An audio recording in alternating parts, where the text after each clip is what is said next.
সরকারি সিদ্ধান্ত মেনে চললে লাভবান হবেন পান চাষিরা, এমনই বার্তা দেওয়া হলো প্রশাসনের পক্ষ থেকে। সম্প্রতি নতুন নিয়মে পান চাষিরা পান বিক্রি করে প্রতি পিসেও 2 টাকা পর্যন্ত লাভ করতে পারছেন। পশ্চিমবঙ্গ সরকারের কৃষিজ বিপণন দপ্তর পানের গুচিতে পানের সংখ্যা নির্ধারণ করার পর থেকে লাভবান হচ্ছেন কৃষকরা, কিন্তু এর মধ্যে কিছু চাষি সেই নিয়ম মানছেন না। এই নিয়ম মেনে চলতেই পাথর প্রতিমায় এক সচেতনতা শিবিরের আয়োজন করা হয়েছিল। সচেতন শিবির থেকে কি বার্তা দিচ্ছেন আপনি? এখন বার্তা একটাই, আমরা কৃষকদের জন্য আইন করছি। কিছু কিছু কৃষক 100টার মধ্যে একজন কৃষক সেই আইন ভেঙে ফেলছে।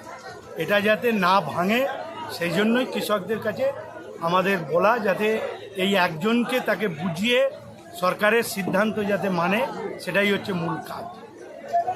এই সচেতনতা শিবির থেকে কৃষিজ বিপণন দপ্তরের মন্ত্রী বেচারাম মান্না বার্তা দেন, যে সমস্ত কৃষকরা এই নিয়ম মানছেন না তাদেরকে অন্যান্য কৃষকদের বোঝাতে হবে। তবে এই সংখ্যাটা খুবই কম। দীর্ঘদিন ধরে পান চাষিদের বিভিন্ন দাবির মধ্যে অন্যতম দাবি ছিল গুচিতে পানের সংখ্যা নির্ধারণ করা হোক।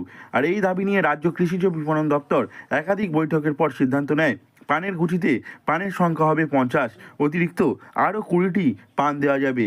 এই সিদ্ধান্ত নেওয়ার পর সমস্ত পান বিক্রেতাদের লাভ হচ্ছে। বর্তমানে আগে নিলামে পান ডাক হওয়ার পরে টাকা কম দেওয়ার প্রবণতা ছিল।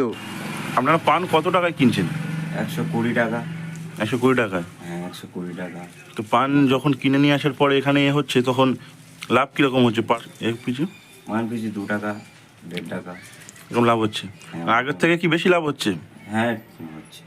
আচ্ছা, নতুন যে নিয়ম জারি করেছে তারপরেই কি এই লাভটা হচ্ছে বলছেন? হ্যাঁ হ্যাঁ, এই লাভটাই হচ্ছে। তো পান বিক্রিও কি বেড়েছে আগের থেকে নাকি? হ্যাঁ, বেড়েছে। আগে পান চাষিরা আর্থিকভাবে ক্ষতির মুখে পড়তেন, তবে শেষ 2-3 বছর ধরে আলোচনার পর চূড়ান্ত সিদ্ধান্ত নেওয়া হয়েছে যে এক গুচিতে 70টা পান কৃষকরা দেবে ব্যবসাদার এবং আড়তদারদের। ব্যবসায়ীরা বা আড়তদাররা ওই 70টা গুছি অন্যত্র বিক্রি করতে পারবে। গুছি ভাঙা যাবে না। নিলামে যা ডাক হয়েছে সেই টাকা তাকে দিতে হবে। এ ব্যাপারে কৃষকরা একটু অগোছাল অসচেতন ছিল, নিজেদের বিষয়টা নিজেরা বুঝতে পারছিল না।